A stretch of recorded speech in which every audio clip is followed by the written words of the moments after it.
Bueno, continuamos con esta materia tan importante que es el contenido de las Sagradas Escrituras. Especialmente vamos a ver lo que concierne tanto el Antiguo como el Nuevo Testamento. La Biblia contiene ante todo la historia de la divina revelación, de la cual ya hemos hablado, o sea, de aquellas verdades que Dios quiso revelar o descubrir a los hombres para levantarlos a su conocimiento y a su amor. En la parte correspondiente al Antiguo Testamento, la historia de la revelación se identifica con la historia político-religiosa del pueblo de Israel, escogido por la divina providencia para transmitir a los demás pueblos la luz de la revelación sobrenatural o divina y preparar el advenimiento del reino de Dios en el mundo por medio del Mesías. La parte del Nuevo Testamento se centra en la vida y enseñanzas de Jesucristo, expuestas por los 4 evangelistas, y en la narración de la expansión de la doctrina cristiana a través del Imperio Romano, que especialmente lo hallamos en los Hechos de los Apóstoles y en las cartas de San Pablo y de los otros apóstoles. Parte integrante de la historia bíblica son las leyes e instituciones mosaicas que regulaban la vida religiosa, política, social e individual del pueblo hebreo, hasta su sublimación y transformación por la ley evangélica. También debemos encuadrarnos en la trama de la historia sagrada, las noticias más o menos escasas o copiosas relativas a los historiógrafos sagrados, a los profetas y demás hagiógrafos, es decir, a los escritores sagrados que conocemos nosotros. Finalmente, en la revelación bíblica ocupan preeminencia las profecías por las que Dios ha querido anticipar a veces a los hombres la noticia de los acontecimientos futuros relacionados con las vicisitudes del pueblo de Israel y también con todas las profecías del Nuevo Testamento ya de Jesucristo. Es interesante por eso la relación que tiene entre el Nuevo Testamento y el Antiguo Testamento en este aspecto. Las religiones del Antiguo Oriente Medio tenían unas religiones propias de ancestros. La vida de la antigua sociedad oriental estaba dominada por la religión y todos sus actos caminaban por ese camino religioso. Toda acción pública o privada y ante todo también toda relación entre los pueblos tenía una connotación religiosa, profundamente religiosa. Tenían templos, tenían sus dioses propios, dioses que ellos le llamaban como familiares, o sea, del clan o del grupo, y tenían sus templos y también tenían sus estatuas y símbolos, que sirvió también para que Dios, por medio del pueblo de Israel, al cual protegió de forma particular, quiso que este pueblo preservara el monoteísmo. Conscientes estos de que la divinidad no era igual a su representación, se superaba esta no idéntica mediante el rito. El culto colmaba simbólicamente las necesidades de los dioses con alimentos y bebidas. En el Antiguo Oriente, la religión servía para legitimar las intervenciones del rey en la sociedad. Y por lo tanto también se ve que algunas órdenes del Antiguo Testamento, que eran órdenes de rey, eran unas órdenes que se les aplicaba a Dios.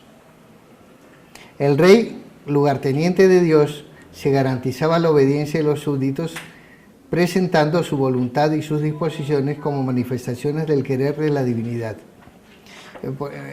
Por medio de esto se puede entender algunas de las órdenes del Antiguo Testamento, en las cuales Dios manda exterminar niños, viejos y todos de poblaciones. Tiene su razón de ser, dada la mentalidad oriental y el ojo por ojo y diente por diente, que sabemos.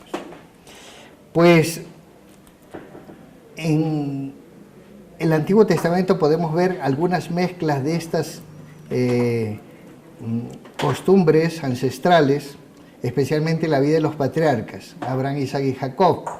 Vemos en Abraham cómo ofrece sacrificios a Dios, y se le pide el sacrificio de Isaac, como lo hacían los pueblos que no eran propiamente los pueblos paganos. Y él acepta esa forma en la cual ellos ofrecían a sus dioses sacrificios. Las tradiciones relativas a los patriarcas no son únicamente resúmenes históricos, porque pertenecen al género de las tradiciones de familia, que en el curso de su transmisión ponen juntos elementos diversos y dispares. La época patriarcal del siglo XIX al siglo XVIII a.C. es una época de discreta prosperidad para Canaán. Al comienzo del segundo milenio se multiplican los asentamientos de la región costera en las colinas de Cefelá y en las llanuras del norte. En cuanto a los orígenes de los patriarcas, se proponen tres hipótesis. Algunos historiadores hablan de la conexión de los patriarcas con grupos semitas que al final del tercer milenio migraron hacia el occidente. Bueno, el Israel en Egipto es el Israel que está aprisionado, diríamos esclavo de los egipcios. Nos muestra también una realidad.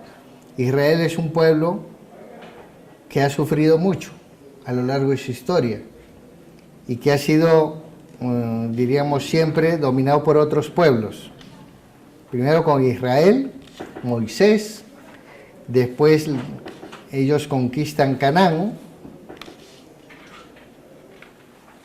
y después viene la época de los jueces, con la cual los jueces son representantes de Dios, personajes muy interesantes, que van guiando al pueblo de Israel, dándoles sus mensajes. Por ejemplo, el libro de los jueces interpreta cada guerra sostenida por las diversas tribus en clave teológica, es decir, cómo Dios va llevando al pueblo mediante sus líderes para conquistar aquella tierra que Dios les había prometido, que manaba leche y miel, es decir, que era para ellos próspera. Tienen vecinos en este territorio a varios pueblos paganos, como los amonitas, por ejemplo, que tienen sus costumbres propias, especialmente en la época de Saúl, el primer rey que tuvieron ellos. Nace la monarquía por eso, en un tiempo muy de ardua lucha contra los enemigos de Israel. De eso cuenta el primer libro de Samuel, el capítulo 4, que introduce una serie de acontecimientos que llevaron al nacimiento de la monarquía, con una derrota interpretada como una catástrofe nacional. Después de las derrotas que tuvieron el pueblo de Israel, surge la figura de David, pastor que va a reemplazar a Saúl por ese designio de Dios. Es una aventura interesantísima, especialmente que se encuentra en el libro de Samuel. Posteriormente, contándonos cómo aún los siervos de Dios y aún David, que era según el corazón de Dios, también peca y falla a Dios, diríamos. Después de la muerte de David, Salomón se convierte en rey, pero también comete muchas infidelidades, y después de él pues se partirá el reino en dos, en lo que llamamos el reino de Israel y el reino de Judá. Así un poquito resumido podríamos decir que podemos entender cómo el pueblo de Israel sufrió después las diversas, digamos, correspondientes al estado de infidelidad, cómo fueron dominados por otros pueblos, especialmente por los reinos de Persia, el reino persa. Después viene la expansión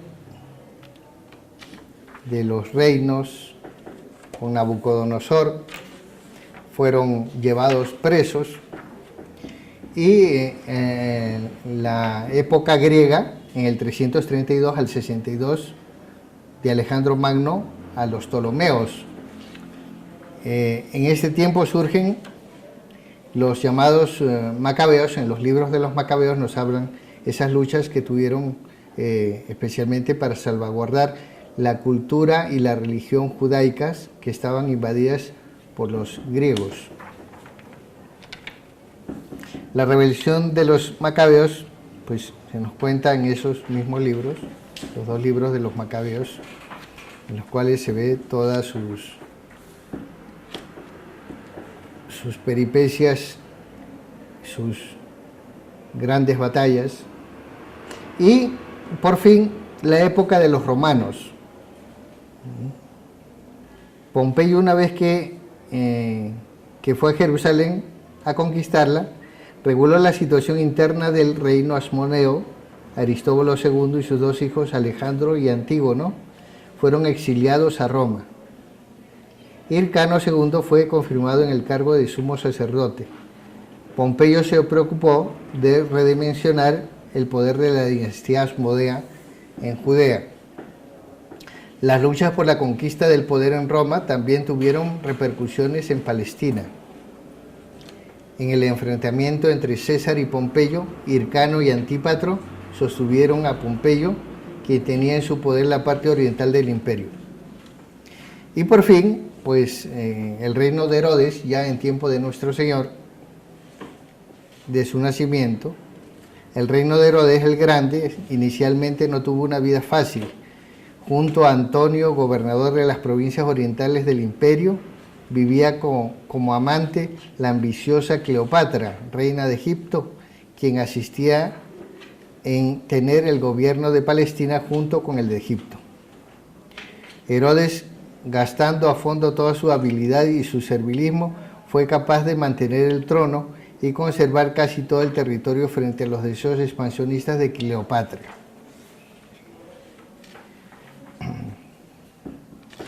También podemos ver cómo en este tiempo, justamente, el tiempo que Dios designó, y es el tiempo en el que nuestro Señor, nos dice la carta a los Hebreos, que en la etapa final nos había hablado por los profetas y en esta etapa última nos habló por Jesucristo. Así que la revelación se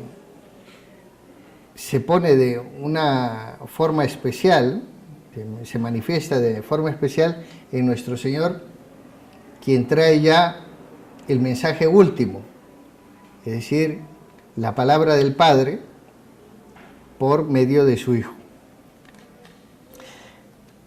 No hay que olvidarnos también que en el tiempo de nuestro Señor hubieron rebeliones de los judíos, especialmente la del año 60. En el año 60, en la cual Palestina pasó a la directa administración de Roma. Las expropiaciones ejecutadas por cuenta del fisco imperial habían provocado el empobrecimiento de algunos grupos populares. Esto tuvo como consecuencia el desarrollo de las bandas de asaltantes y de los movimientos proféticos que alimentaban una permanente agitación que, entre otras cosas, era enérgicamente reprimida por la autoridad romana. Y así también, pues, tuvieron diversos movimientos en los cuales querían liberar a Jerusalén, de la cual en el Nuevo Testamento tenemos citas en las cuales se ve cómo querían que Jesucristo los liberara de la opresión romana. pero justamente Jesús venía a liberar de una opresión peor, que es el pecado que es además universal. Siempre ha habido esa tentación de un mesianismo terreno, de la cual nos habla el Catecismo de la Iglesia Católica también. Un mesianismo terreno de liberar de las cosas de aquí, no preocupándose de las cosas del más allá. En cuanto a la Segunda Guerra Judaica, nos habla especialmente Flavio Josefo en sus obras. Por lo tanto, hablaremos posteriormente de los movimientos que existían, los partidos religiosos y los grupos que existían en Israel, pero eso lo hablaremos posteriormente. Vamos a hablar ante todo de algo sí que nos interesa muchísimo, el canon de los libros santos. El término canon, del griego kapnon, que primitivamente significaba caña, después medida o regla o norma, en el tecnicismo teológico ha pasado a designar la lista o catálogo oficial de los libros sagrados, que la Iglesia reconoce como inspirados y que por su origen y autoridad divina constituyen, junto con la tradición, la norma de la fe y costumbres. Del mismo modo se formó el adjetivo canónico, con el sentido de regulador de la fe, y el verbo canonizar, con el participio canonizado. Esto es recibido por la Iglesia en el canon.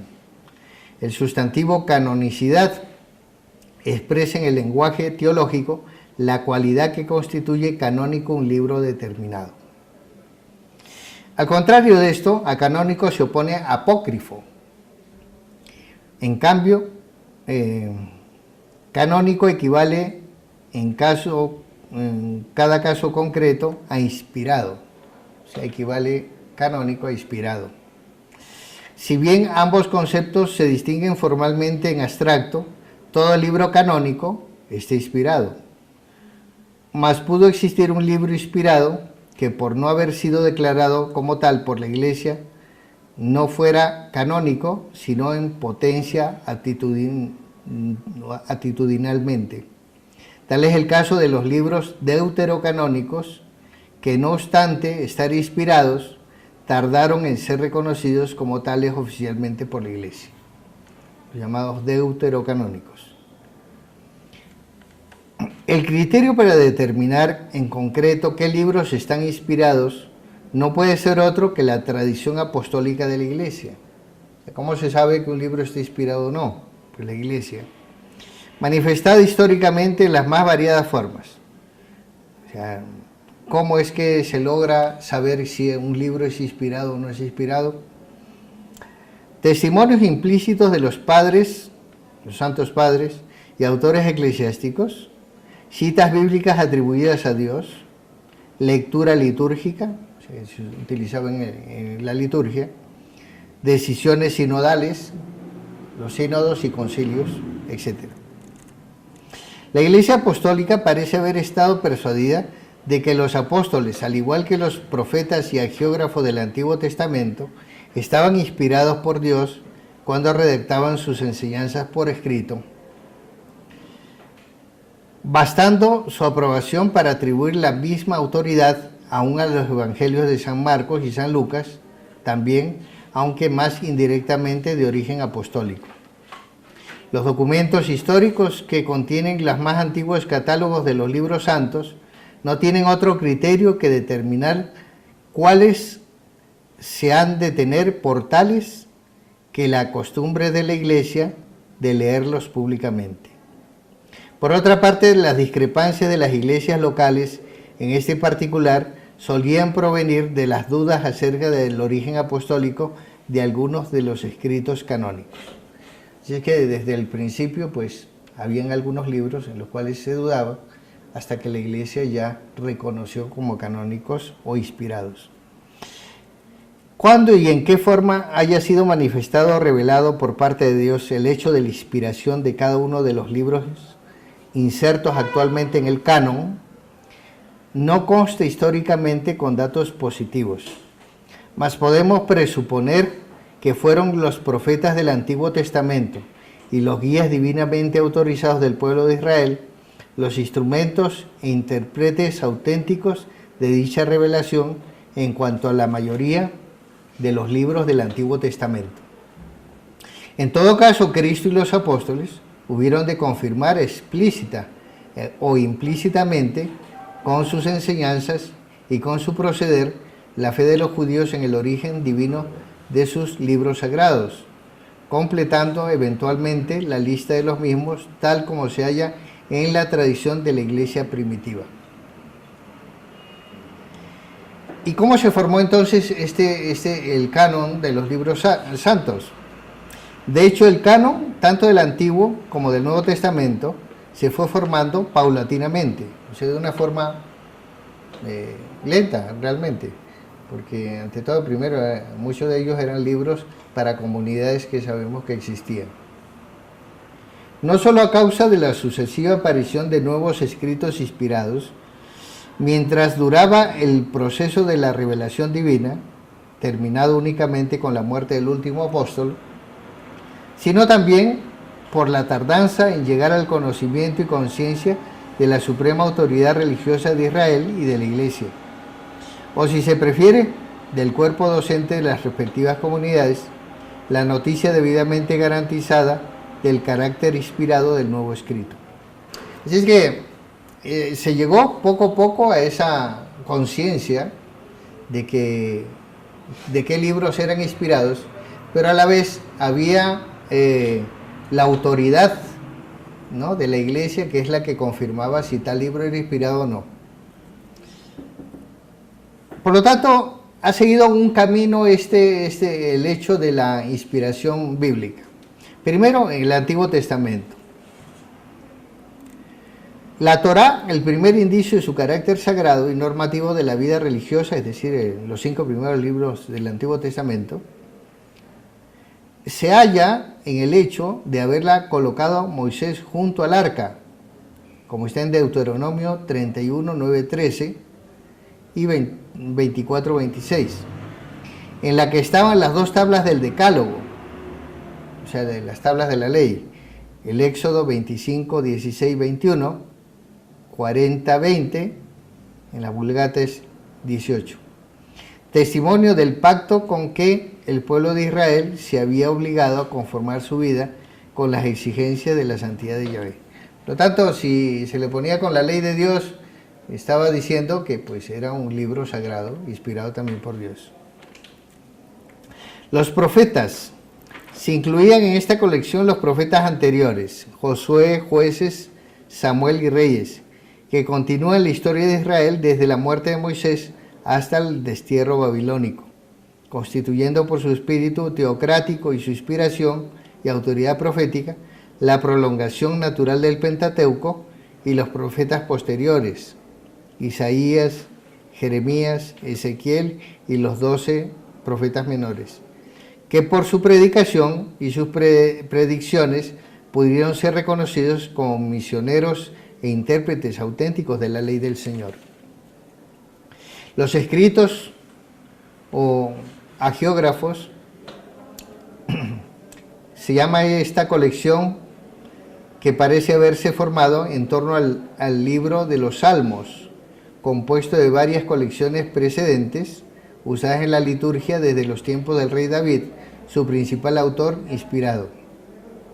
Los doctores judíos en la reunión de Yannía, es muy interesante este dato, del año 90 al 100 de la era cristiana, parece que confirmaron el canon bíblico fijado prácticamente en los 2 siglos anteriores, cerrando el paso a ulterior controversia sobre la admisión de los deuterocanónicos.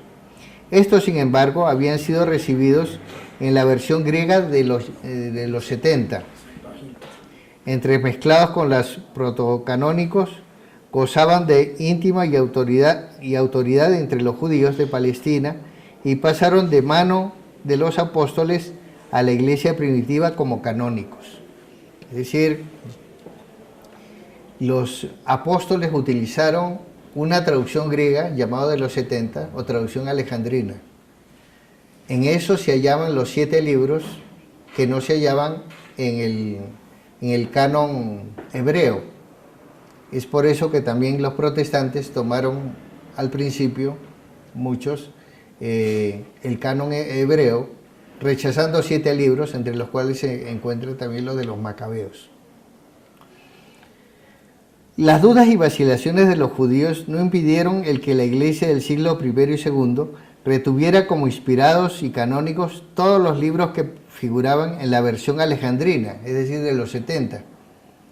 Lo mismo los protocanónicos que los deuterocanónicos, mas fueron causa de que los deuterocanónicos, al ser excluidos por odio al cristianismo del canon judío, fijado prácticamente por las nuevas versiones griegas de Aquila, Teodosión y Símaco, fueran también dejados a un lado teóricamente por los controversistas cristianos de los primeros siglos.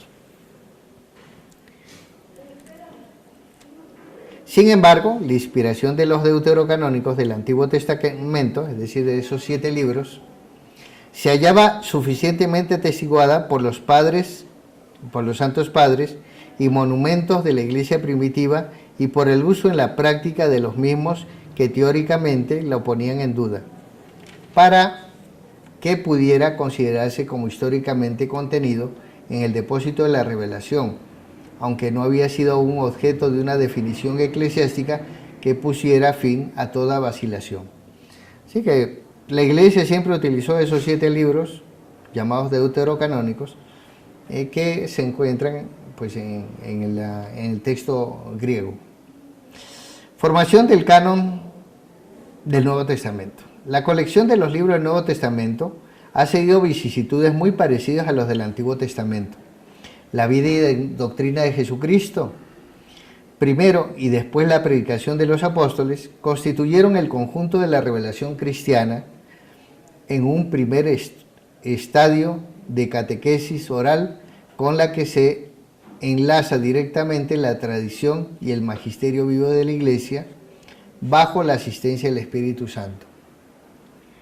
Solo incidentalmente y en una segunda etapa surgieron en la segunda mitad del siglo I los escritos neotestamentarios garantizados por la autoridad de los apóstoles, como expresión genuina de la enseñanza del Señor y norma moral y religiosa de valor idéntico o superior al de los libros del Antiguo Testamento. Ya hacia el año 66-67 supone San Pedro la existencia de una colección de las epístolas del carísimo hermano Pablo, la que equipara a las otras escrituras. Ese está en 2 de Pedro 3:16. Es un texto muy interesante en la cual nos reafirma que no es fácil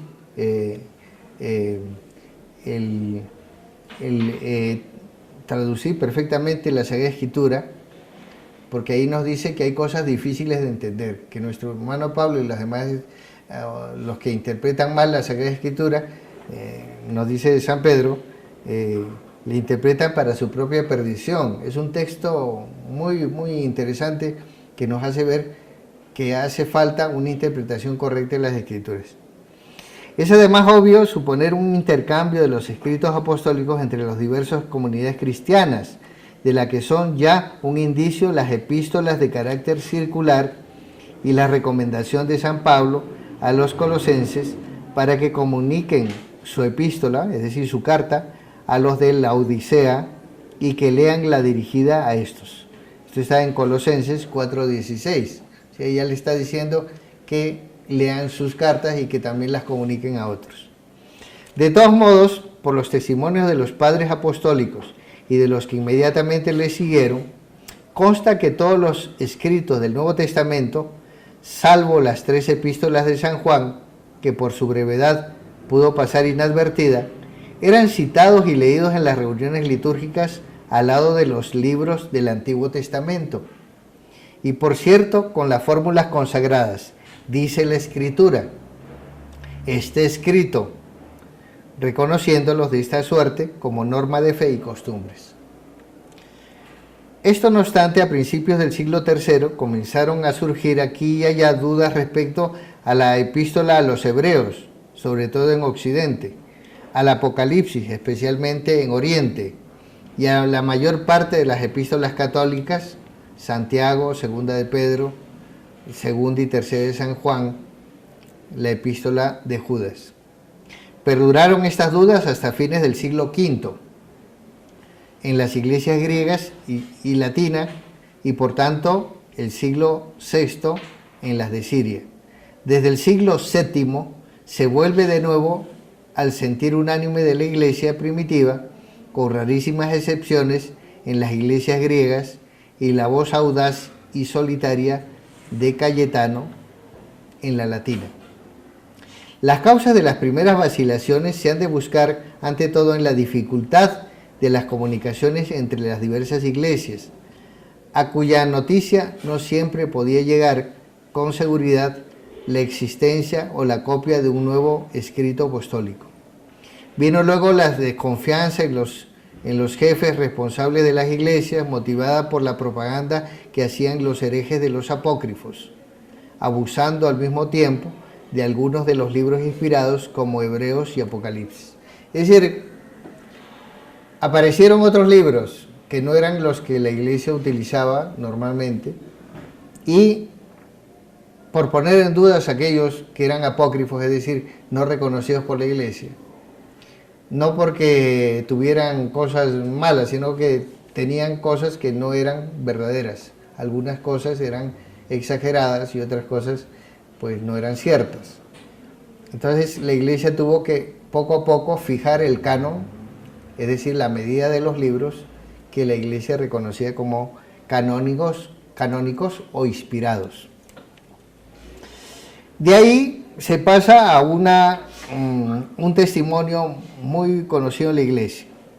Llámase así o también fragmento muratoriano, un célebre documento descubierto en la Biblioteca Ambrosiana de Milán y publicado en 1740 por L.A. Muratori, contiene el canon del Nuevo Testamento. Data probablemente del siglo VI, mas reproduce un escrito anterior compuesto probablemente en Roma por los años 160 al 180. Bueno. Las primeras decisiones auténticas de la autoridad eclesiástica acerca del canon son de carácter particular y se deben a los tres concilios africanos: el de Hipona, que era la sede de San Agustín, en el 393, el de Cartago, el 397 y 419. ¿Qué contienen la lista? ¿Qué contienen la lista o canon completo de los libros sagrados? Son tres concilios africanos: el de Hipona, el 393, el de Cartago, el 397 y 419. Eran dos concilios, dos que hubieron allí. Cartago en el 300, ¿qué? 397 y 419. Bueno, contiene la lista o canon completo de los libros sagrados. Al Papa San Inocencio I, del 401 al 417, que en el año 405 comunica en carta a San Exuperio, obispo de Tolosa, la misma lista, condenando expresamente los apócrifos. Al concilio cuarto de Toledo, presidido por San Isidoro, el 633, y por fin al sínodo de la iglesia griega llamada Trulano o Quinexexto, del 692. El primer catálogo oficial de la Iglesia Universal es el compilado por el Concilio de Florencia, el 4 de febrero de 1441. Ya para ver cómo la Iglesia fue despacio en esto, ¿no? Bajo el Papa Eugenio IV, en su decreto sobre la unión de los jacobitas con la Iglesia latina. Así que en el decreto que hubo de la unión de la Iglesia llamada jacobita de griega, ahí está contenido también el canon de los libros sagrados. Mas no se trata de una definición, sino de una profesión de fe, una o de una exposición de la doctrina católica. La definición del canon la hizo el Concilio de Trento en el siguiente decreto promulgado en la sesión cuarta del 8 de abril de 1546. Dice así: el Santo Concilio, proponiéndose siempre ante los ojos el que, removidos los errores, se conserve en la Iglesia la misma pureza del Evangelio que, prometido antes por los profetas en las Santas Escrituras, lo promulgó primero nuestro Señor Jesucristo, Hijo de Dios, por propia boca, y lo mandó después predicar a toda criatura por sus apóstoles, como fuente de toda verdad salvadora y de toda disciplina moral. Y viendo que esta verdad y disciplina se contiene en los libros escritos y en las tradiciones no escritas, que recibidas por los apóstoles de la boca del mismo Cristo, o entregadas como de mano en mano por los mismos apóstoles bajo el dictado del Espíritu Santo, han llegado hasta nosotros siguiendo los ejemplos de los padres ortodoxos. Recibe y venera con igual afecto de piedad y reverencia todos los libros, tanto del Antiguo como del Nuevo Testamento, como quiera que el mismo Dios es autor de uno y otro, y asimismo las tradiciones mismas, tanto las que pertenecen a la fe como a las costumbres, como dictadas de palabra por Cristo o por el Espíritu Santo, y conservadas con sucesión ininterrumpida en la Iglesia Católica. Mas ha juzgado que se debía añadir a este decreto el índice de los libros sagrados, a fin de que nadie le pueda asaltar la duda sobre cuáles son los admitidos por el mismo concilio. Son los que a continuación se insertan. Entonces pone ya los libros sagrados del Antiguo Testamento: 5 de Moisés, a saber Génesis, Éxodo, Levítico, Números, Deuteronomio, el de Josué, el de los jueces, el de Ruth, 4 de los reyes, 2 de los paralipómenos, el primero de Esdras, el segundo que se dice Nehemías, Tobías, Judith, Esther, Job, el Salterio de David de 150 salmos, Proverbios, Eclesiastés, Cantar de los Cantares, Sabiduría, Eclesiástico, Isaías, Jeremías con Baruch, Ezequiel, Daniel, los 12 profetas menores, esto es Oseas, Joel, Amós, Abdías, Jonás, Miqueas, Nahum, Habacuc, Sofonías, Ageo, Zacarías, Malaquías, 2 de los Macabeos, primero y segundo. Del Nuevo Testamento, los 4 evangelios, según San Mateo, San Marcos, San Lucas y San Juan, los Hechos de los Apóstoles, escritos por el evangelista San Lucas, los 14 epístolas de San Pablo, apóstol, a los romanos, 2 a los corintios, a los gálatas, a los efesios, a los filipenses, a los colosenses, 2 a los tesalonicenses, 2 a Timoteo, a Tito, a Filemón y a los hebreos, 2 del apóstol San Pedro, 3 del apóstol San Juan, 1 del apóstol San Judas y el Apocalipsis del apóstol San Juan. Mas si alguno, dice el concilio, mas si alguno no recibiese por sagrados y canónicos esos mismos libros íntegros, con todas sus partes, como en la Iglesia Católica acostumbraron leerse, y se hallan en la antigua edición Vulgata Latina, y despreciare a ciencia y conciencia las susedichas tradiciones, sea anatema, sea condenado. Este está en el Dexinger antiguo 783-784. Así es que, al renovar el Concilio Vaticano I esta definición, el 24 de abril de 1870, no hizo más que señalar en la inspiración la raíz misma de la canonicidad. O sea que Concilio Vaticano I, que definió la infalibilidad pontificia, pone como punto aparte señalar en la inspiración, es el motivo, la raíz misma de la canonicidad. Es decir, ¿Por qué son canónicos esos libros? O sea, reconocidos por la Iglesia, porque son inspirados. Esa es la razón por la cual son canónicos.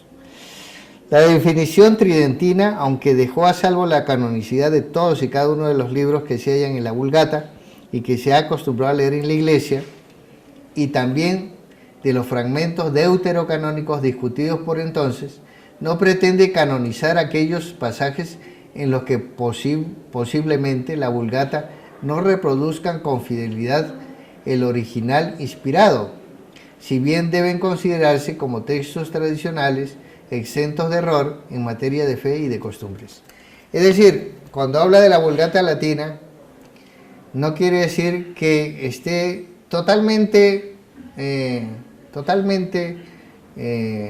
fiel al texto original griego y hebreo, sino que reproduce el sentir de lo que nos quiere decir los textos originales.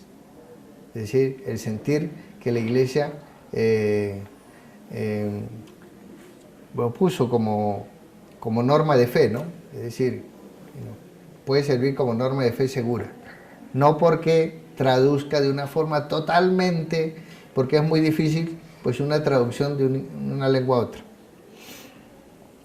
Entonces, de aquí podemos tocar un poquito sobre los libros apócrifos, que se habla mucho y ha aparecido que el libro de Judas y no sé qué, y la gente a veces no sabe de qué se trata.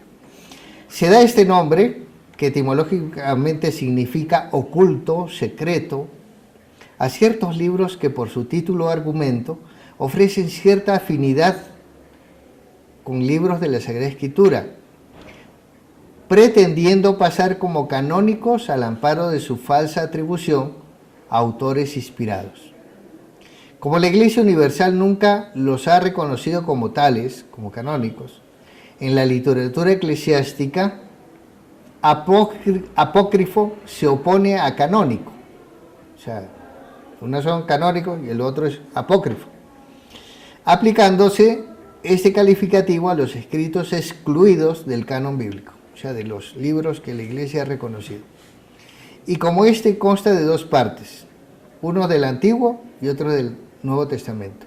También hay apócrifos que por su contenido se relacionan con el Antiguo o con el Nuevo Testamento. Los protestantes llaman apócrifos los libros del Antiguo Testamento que los católicos designan con el nombre de deuterocanónicos.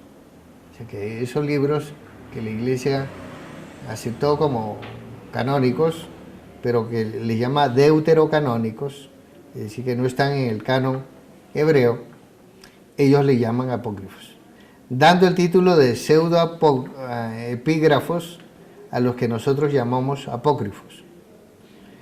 En cuanto al Nuevo Testamento, protestantes y católicos emplean en el mismo sentido los términos deuterocanónico y apócrifo. O sea, los que, como ellos aceptan el mismo número de libros del Nuevo Testamento, mas no admitían en el Antiguo sino el canon hebreo solamente.